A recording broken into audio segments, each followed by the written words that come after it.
మన భారత్ మాతాకి జై. జై హింద్, జై భారత్, జై తెలంగాణ. ఫ్రెండ్స్, నేను మీ Girish Daramoni. Welcome to our channel Chitragupt.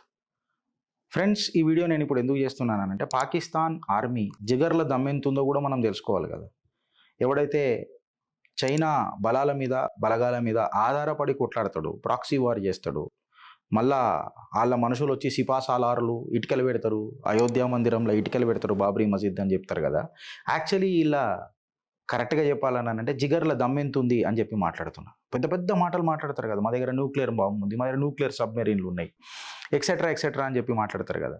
అయితే మెయిన్ స్ట్రీమ్ మీడియాలో, సోషల్ మీడియాలో ఈ కంట్రీ ఎస్టాబ్లిష్మెంట్ ఎట్లా నడుస్తుంది, ఆర్ టు దట్ మ్యాటర్ ఈ సపోర్ట్ మెకానిజం ఫర్ టెర్రరిజంకి వెళ్ళి ఎట్లా ఇస్తారు, ఇలా ఆపరేషనల్ క్యాపబిలిటీస్ ఏమున్నది అని అనేది మనం ఖచ్చితంగా తెలుసుకోవాలి.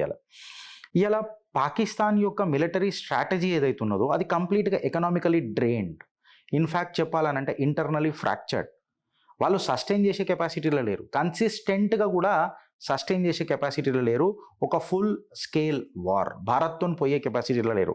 వాళ్ళ బలం కంప్లీట్గా, వాళ్ళ బలగం అంతా చైనాని ఉద్దేశించి పోతున్నారు. ప్రపంచ దేశాలు కూడా భారత్కు మద్దతు తెలిపినట్టే తెలుపుతారు. కాకపోతే యావత్ ప్రపంచం ఇలా భారత్ ఎప్పుడు స్ట్రైక్ చేస్తుంది అని చూస్తున్నది అనంటే భారత్ యొక్క ఆర్థిక వ్యవస్థను దెబ్బతీద్దామని చూస్తున్నదా, వసుదేవ కుటుంబకం అని చెప్పి కలగనే భారత్, సర్వే జన సుఖినో భవంతు అని చెప్పి కలగనే భారత్ నే ప్రపంచ పటంలో నుంచి జరుపుదామని చూస్తున్నారా. కాకపోతే వీళ్ళ దమ్ము ధైర్యం ఏంది అని చెప్పి ఆలోచిస్తుంటే ఓపెన్ సోర్స్ ఇంటెలిజెన్స్ అనే ఒక నెట్వర్క్ అనాలిసిస్ ఏం చెప్తుంది అని అంటే పాకిస్తాన్ అనేది is a complete hub of inconsistencies అని చెప్పి చెప్తారు. వాళ్ళ మిలిటరీ ప్రాపగెండా ఏదైతే ఉన్నదో ఇక నిజంగా చెప్పాలనంటే మన కేసీఆర్ గారు అన్నట్టు శూన్య హస్తాలే. నిజంగా చెప్పాలనంటే జీరో కంటే ఘోరాతి ఘోరంగా ఉంటాయి. రీసెంట్గా వాళ్ళు సోషల్ మీడియాలో, మెయిన్ స్ట్రీమ్ మీడియాలో, పాకిస్తాన్ మీడియాలో కంట్రీ వాళ్ళ ఆర్మీ చీఫ్ ఎవరైతే ఉన్నారో మన ముల్లా మునీర్ అని చెప్పి మాట్లాడతాం మనం చిత్రగుప్తుల. ఈ ముల్లా మునీర్ పాకిస్తానీ అవుట్ పోస్ట్ల దగ్గరకు వచ్చి తిరుగుతున్నాడు, పాకిస్తాన్ బలగాల ఆత్మబలాన్ని పెంచుతున్నాడు అని చెప్పి చూపించిండ్రు. తర్వాత ఫ్యాక్ట్ చెక్ చేస్తే అది ఎప్పట్లోనూ 1947 తిరిగిన ఫోటోలు అని చెప్పి ముల్లా మునీర్ గారు తిరుగుతున్నాయి చూపించిండ్రు.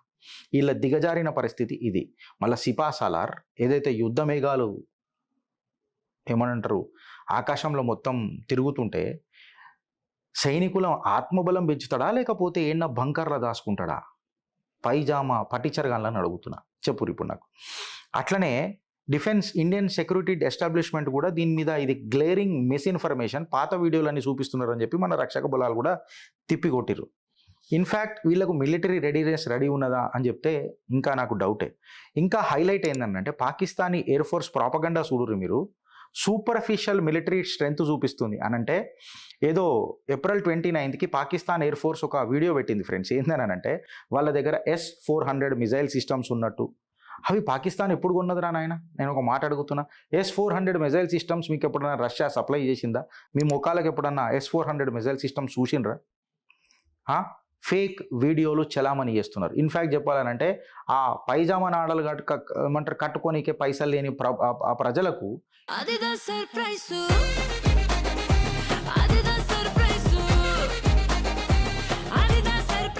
ఏమర్థమవుతుంది ఫ్రెండ్స్ ఒకసారి చూడరు. ఇన్ఫ్యాక్ట్ ఏం చెప్పాలన్నా స్పేస్ ఎక్స్ ఫాల్కన్ 9 ఏదైతే ఉన్నాయో ఇదన్నీ ఎవరు చేసిండు, ఎలాన్ మాస్క్ ప్రాజెక్ట్ ఇది స్పేస్ ఎక్స్. ఈ ఫోటోలు పెట్టి అలా ప్రజలని మభ్య పెడుతున్నారు. ఇంకా దిగజారిపోయింది ఏందనంటే వీడియో గేమ్ వీడియోలు తీసుకొని వచ్చి ఇగో మా పాకిస్తాన్ మిలిటరీ బేస్ ఇది అని చెప్పి చూపిస్తున్నారు. According to the open source intelligence survey ప్రకారము, or to that matter analytics ప్రకారము ఈ విజువల్ మెసేజింగ్ అంతా ఒక రియాటరిక్ చేయనీకే, పాకిస్తాన్ ప్రజల మనసు గెలుచుకోనికే. కాకపోతే ఇది ఒక వీడియో గేమ్ అని తెలిస్తే పాపం ఆ భగ్న హృదయులు ఏడ తలకాయ పెట్టుకుంటారో తెలియదు. అలా నాడలు వెళ్తే ఆ నాడ లోపల తీసేసి పైజామా లోపలనే పెట్టుకుంటారని చెప్పి నేను మాట్లాడుతున్నాను. ఇవాళ ఎక్స్లల్లా, ట్విట్టర్లల్లా, సోషల్ మీడియాలల్లా ఎక్సెట్రా ఎక్సెట్రా మాట్లాడతారు. వాళ్ళ ప్రైమ్ మినిస్టర్ ఏమో ఒక న్యూట్రల్ ఇన్వెస్టిగేషన్ కోసం ప్రపోజ్ చేస్తుంటాడు, వాళ్ళ రెస్పెక్టివ్ మినిస్టర్స్ ఏమో డైరెక్ట్గా న్యూక్లియర్ థ్రెట్టే పాకిస్తాన్ నుంచి ఏదైనా పెట్టుకుంటే అని ధమ్కీలు ఇస్తుంటారు. ఈ వెస్టర్న్ నేషన్స్కి పోయి ఒకడు బిచ్చం అడుగుతుంటాడు, వీడికేమో ఒకడేమో ఇంకొకడు వచ్చేమో నువ్వు నీళ్లు బంద్ చేస్తే మేము రక్తపాతం చేస్తా అని చెప్పి మాట్లాడతారు. నువ్వు అమెరికా పోయినా, యూకే పోయినా, UN పోయినా, సెక్యూరిటీ కౌన్సిల్కి పోయినా, ఏడపోయినా నీకు లాస్ట్కి ఏదైనా మిగులుతుంది అని అంటే నీ చేతిలో చిప్ప, ఆ చిప్పల 4 పైసలు పడ్డాయి అని అంటే బిచ్చపోడా నీ జిందగీ ఖతం అని చెప్పి నువ్వు తిరుగుతున్నావు. ఇవాళ కంప్లీట్గా మారల్ ఇష్యూస్ పాకిస్తాన్లో ఏ రకంగా ఉన్నాయో మనం అందరం చూస్తున్నాం. ఎందుకు చెప్తున్నా ఈ ముచ్చట నేనంటే, పాకిస్తాన్ యొక్క డిఫెన్స్ బడ్జెట్ హార్డ్లీ 7.6 బిలియన్. భారత్తో కంపేర్ చేస్తే భారత్లో ఒక పార్ట్కి మనం ఖర్చు చేస్తాం డిఫెన్స్ బడ్జెట్లో. ఇది ఒక భాగమే. నీ కంప్లీట్ బడ్జెటే 7.6 బిలియన్. ఫస్ట్ పాకిస్తాన్ ఇది అర్థం చేసుకోవాలి. ఇంకొకటి ఏందనంటే, నువ్వు ఏదైతే సోషల్ మీడియాలో డిస్ఇన్ఫర్మేషన్ డిప్లొమాటిక్ సిగ్నల్స్ ఏదో పంపించడానికి ప్రయత్నం చేస్తావు. నీ ఎకనామిక్ కండిషన్స్ ఏదో మాకు తెలుసు, బిచ్చం లేకపోతే నీ జిందగీ అది కాదు. ఉమెన్ ఎంపవర్మెంట్ కింద నువ్వు దరిద్రుడా, నాకు తెలిసి $108 మిలియన్ ఫండ్ తెచ్చుకున్నావు. ఉమెన్ ఎంపవర్మెంట్ అంట. అంటే ఉమెన్ ఎంపవర్మెంట్ అంటే ఏంద్రా నీకు తెలుసా ఏమన్నా? మా దగ్గర మా మహిళలను మేము స్త్రీ అని చెప్పి మాట్లాడతాం. స్త్రీ అంటే శక్తి స్వరూపిణి అని చెప్పి మాట్లాడతాం. అదే మీ దాంట్లో ఔరత్ అని చెప్పి అవమానిస్తారు మీరు మహిళలను. మీరు మహిళల ఎంపవర్మెంట్ కింద $108 తెచ్చుకుంటే ఎందుకు పాకిస్తాన్ని ఎవడు పెంచి పోషిస్తామని అనుకుంటున్నావు మాకు అర్థమైతలేదా అని చెప్పి నేను చెప్తున్నా. ఇలా మీ మిలిటరీ ఎస్టాబ్లిష్మెంట్ ఏడా ఫ్రాక్చర్ అయిందో మాకు తెలియదా అని చెప్పి చెప్తున్నా. ఈడికి ఆగిపోయిందా అంటే ఈడికి ఆగదు. ఇంకొకటి ఏందనంటే, నేనేం అడుగుతున్నా, మీ పాకిస్తాన్లో ఇమ్మెన్స్ కరప్షన్ ఉందా లేదా నాకు ఒక మాట చెప్పుండ్రి. ఎవడెవడైతే ఆర్మీ జనరల్ అయినరో ఆ ఆర్మీ జనరల్ అంతా సిగ్నిఫికెంట్ వెల్త్ సంపాదించి, ప్రాపర్టీ సంపాదించి, బ్యాంక్ అకౌంట్స్ బ్యాంక్ బ్యాలెన్స్లు చేసి అడగోలుగా బిజినెస్లు పెట్టుకొని మీ దేశం వదిలిపెట్టిపోయినరా లేదా రిటైర్ అయిన తర్వాత నాకు చెప్పుండ్రి. Dubai, London, Canada, USA etcetera పోయినరా లేదా? ఇది జనరల్ పర్వేజ్ ముషరఫ్తో మొదలెట్టి తిత్తివలుగా సంపాదించి దుబాయ్లో సెటిల్ అయ్యి లాస్ట్కి అయినా నాకు తెలిసి 2023లో దుబాయ్లో చచ్చిపోయింది అనుకుంటా. జనరల్ అష్ఫాక్ కయ్యానీ కూడా సిగ్నిఫికెంట్ అమౌంట్ ఆఫ్ వెల్త్ సంపాదించిండు. ఇన్ఫ్యాక్ట్ ఆయన ఒక ఐలాండే కొన్నాడట పాకిస్తాన్లో. ఇది మీరు అర్థం చేసుకోరు. ఒక డిఫెన్స్ డీల్ భూమి చేసిండట, దాని తర్వాత ఒక ఐలాండే కొన్నాడట. జనరల్ బాజ్వా ఉంటాడు.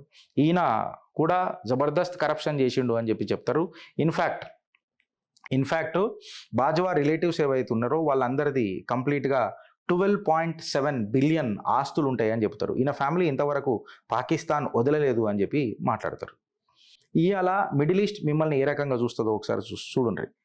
కంప్లీట్గా నేనేమంటానంటే, నేను మా జానే జిగర్ ధడకన్కి కూడా ఒక మాట చెప్తున్నా. ఈ పాకిస్తానీ జనరల్ ఎవరైతే ఉన్నారో, అఫీషియల్స్ ఎవరైతే ఉన్నారో, వీళ్ళందరూ రిటైర్ అయిన తర్వాత బయటికి పోయి సెటిల్ అవుతారు ఫ్రెండ్స్.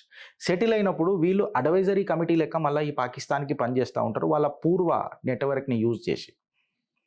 సో వీళ్ళనే ఒకసారి ఆ అన్నోన్ గన్మెన్లకు పాదాభివందనం చేసుకుంటా చిత్రగుప్తు కొడుతున్నది. అన్నోన్ గన్మెన్కి జై అని చెప్పి చేస్తే మన భారత్ మాతాకి జై అని చెప్పి మనం కూడా అంటాం కదా. కరెక్టా కాదా? మీ అమూల్యమైన అభిప్రాయాన్ని ఒకసారి జర తెలియజేయండి ఫ్రెండ్స్. జర కంటెంట్కి ఇట్లా నచ్చినట్లయితే లైక్, షేర్, కమెంట్ కూడా చేయండి. అండ్ మా కంటెంట్, మా కృషి మీకు నచ్చినట్లయితే మా QR కోడ్కి మీ డొనేషన్ కూడా మీరు చేయొచ్చు ఫ్రెండ్స్. Thank you. జై హింద్ అండ్ జై భారత్.